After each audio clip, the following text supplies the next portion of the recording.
Hello everyone, good morning. G.I. Joe here. Welcome back to my bunker here in Atlanta, Georgia. And I want to show you guys my finished product of my battle board, my Bloodbath battle board made by Siredblood. The file is made by him. Of course, I had it printed myself. And I just want to show you my little process. I had posted a few pictures, I think, on Axis&allies Facebook, and some people had a few questions on how I did this. So it's a pretty simple process. I thought I would just show you. So first thing I did was I took this file, came from Sireblood's rulebook, and I will post a link in the video, in the description box of this video, where you can get his rulebook. And here you see his rulebook.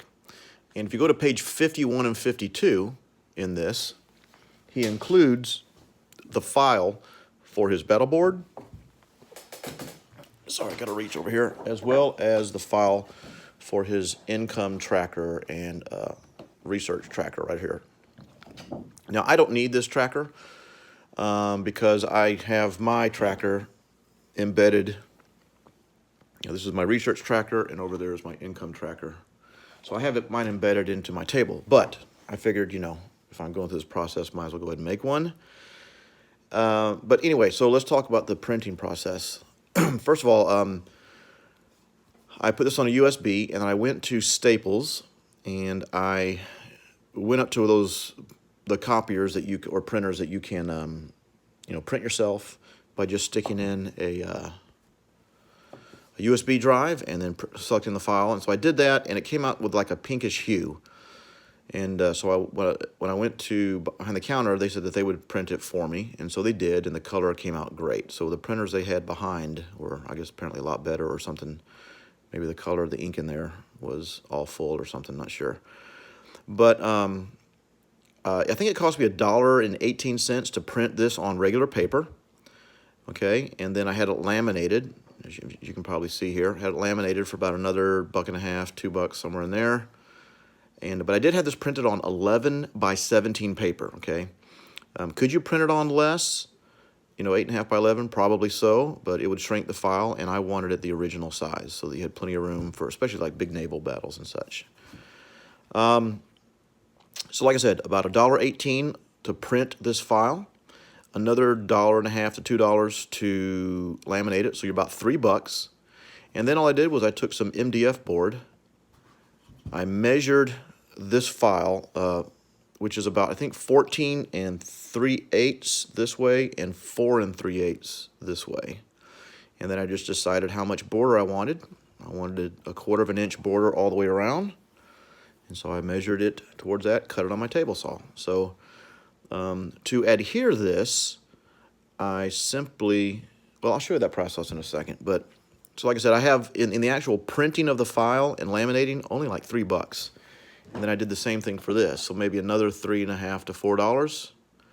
So for around $7, I got both his tracker and his battle board printed and laminated. Okay, so fairly cheap. And then the rest of the process is even cheaper. All right, so I'm gonna take you in my little workshop here, and I'm gonna show you that process. Now, I'm not going to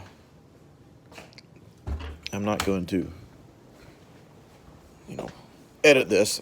Sorry, a little lazy here, but just trying to get this out before I go to work. So what we have here, turn off the fan so you can hear me. So what I did was I took a piece of MDF right here. You can get this in like 2x4 sheets at Home Depots or Low, like maybe what, $7, $10, something like that. And like there's my last bit of scrap right there that I'm cutting off of. And like I said, I just measured out what I wanted. So I put this on here, actually the file, and then I measured around it, trimmed, cut it on my table saw right over there. Okay, and then I went through several series of steps to get the finish the way that I wanted it. So what I did was, first I sanded the board down with 200 grit, okay? 200 grit paper, and I did use my orbital sander, okay? Because some sanding I did with hand, but I did use an orbital sander. And I sanded down the top and, of course, the edges. And what we're trying to do is we're trying to get rid of all those little all that little stuff there that makes it evident that it is MDF board. Once that I sanded it, I then sprayed it with primer, the same primer that I used for my pieces. This gray primer I got at Home Depot for around, I think, $4 a can, somewhere in there. I sprayed that, and when I sprayed this, I didn't have to spray the entire top because obviously, you know, you can't see that I really didn't even paint underneath here. So I just kind of sprayed about an inch to an inch and a half around the edge, you know. So I did the primer there, and of course I primed the edges and the corners all the way around like this, all right? Let that dry, and then I came back with the orbital sander, did another sanding of 220 grit paper all the way around the edges and such. Then I put a second coat of primer on, let it dry, and then I did a hand version of 220 grit paper, okay? Did all the hand, kind of did this, did the sides, that kind of stuff. So, so I did sanding, priming, and then sanding. The first 3 sandings, all 220 grit, the last of which was a hand application of the sanding process. All right, then after that, I chose my color, which for me, matching my table and everything else, is Heirloom White from Home Depot as well. Again, I sprayed just around the corners like this, and of course, all the edges. I didn't worry about the bottom because I knew that I was going to felt the bottom. See, if you see that, I felted the bottom right there. And let that dry. Okay, after that dried, I then took 600 grit, a lot finer, and I just kind of, all by hand, I would kind of wipe and feel, just trying to get a nice smooth texture, kind of like this. And if I felt any granules, I'd kind of work those out a little bit to make it as smooth as possible. I did that all the way around.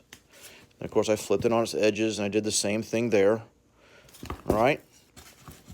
And then after that, I put the second application of paint. Sprayed it again around the edges, around the corners, okay?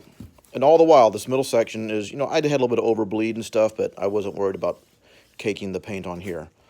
Once that dried, I did my last sanding, which was 800 grit, and I did the same thing.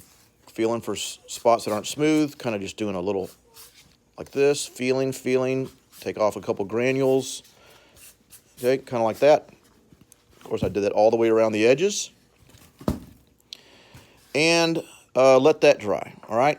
Actually, it was already dried because I waited for it to dry before I sand. So to review, I did sanding, prime, sand, all at 220 grit. Then I did paint, 600 grit by hand, second coat of paint, 800 grit by hand. And that's just because I wanted a certain texture. You know, you may not want it that smooth. So once that dried, then I simply took this adhesive, right? I sprayed the adhesive on the back of this and just applied it right there.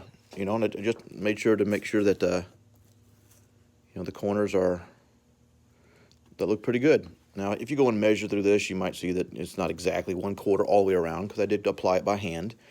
And so this is the process that you would get before you do the aging and the weathering. I don't know if you can tell that, but see, that little slight difference there is kind of what I was going for.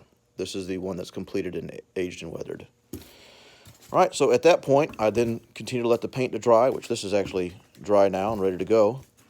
And then after that, oops, I left this can open, sorry. After that, I use the same stuff, Minwax polyurethane that I use on my pieces. Okay, Minwax poly, I'm using the Honey Poly Shades. I got this at, I think, Home Depot as well, or Lowe's.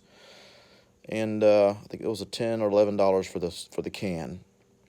And I simply then used a microfiber cloth, and I would just dip after I stirred it, I just dip a corner in,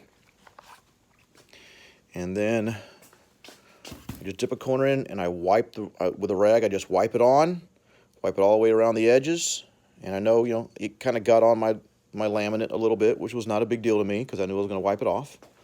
I just kind of like it too, how it kind of makes the edges blend in a little bit with the wood, so I didn't mind that. Of course, I did all the way like here, right? Again, the bottom was totally unpainted.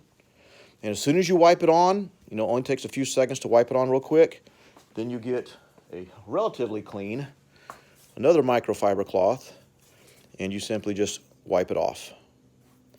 And you wipe it off and wipe it off, and just wipe it off until you get the look you want. If you wipe too much off, just put a little bit more back on and wipe it off again. You know, if it's too much on there, just keep wiping and wiping and wiping and wiping. But you have to wipe pretty much immediately, because if you don't, just like on the pieces, it'll set up pretty quickly, and it'll get really gooey, and it's really hard to get off if you don't. It's really hard to wipe off if you don't take it off there pretty quickly. All right, so then once that dried overnight, the last step was to simply, I got some felt sheets here from, I think, Michael's or Hobby Lobby. I think this was a pack of 2 or 3 for, they're 99 cents, but I got them 50% off, so I got them for 50 cents. So I bought about 4 packs, and I simply just put it on top of here, you know, drew a pencil line, took this over to my straight edge, my X-Acto knife, cut that out, and stuck it on the bottom. And that's where, and it wasn't long enough, so I had to put a little patch at on the end. And then what I do then is I flip it over, and if I can see any felt poking out, like I got a little bit of blob right there, I just kind of put it on there, take my X-Acto knife, and then kind of, you know, trim the edges a little bit to make that nice and neat. And so like I said, the MDF board cost me, I think, $7 to $10, but I've made tons of boxes out of it, and I've made 3 of these, and I still have all this left. So all in all, I probably only have like, I don't know, $5 into this thing, but it looks really good. I really like it. So anyways, some of you were asking me about it. I hope this helps for those of you who are interested in the process.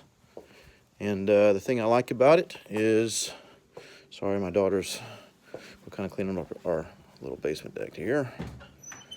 And the thing I love about it is it fits in well with my table scheme. You see my finished boxes that I have painted up with my, my chip tray that I ordered off Etsy, weathered and painted. And then I made a custom box for my handy dandy war-torn cliffside bunker flight stands from my buddy War-Torn up in Canada. Shouts out to you, my friend. And of course, you know, the HPG fuel gauges and tech roundels from Siredblood. So anyways, so that's the process. Hope that helps, guys, if you're interested. Not that you have to do it like I do it, but some of you are like, this looks way more impressive than it actually takes to make. So hope that helps, and hope you enjoyed the process, and we'll see you soon. Thanks for watching.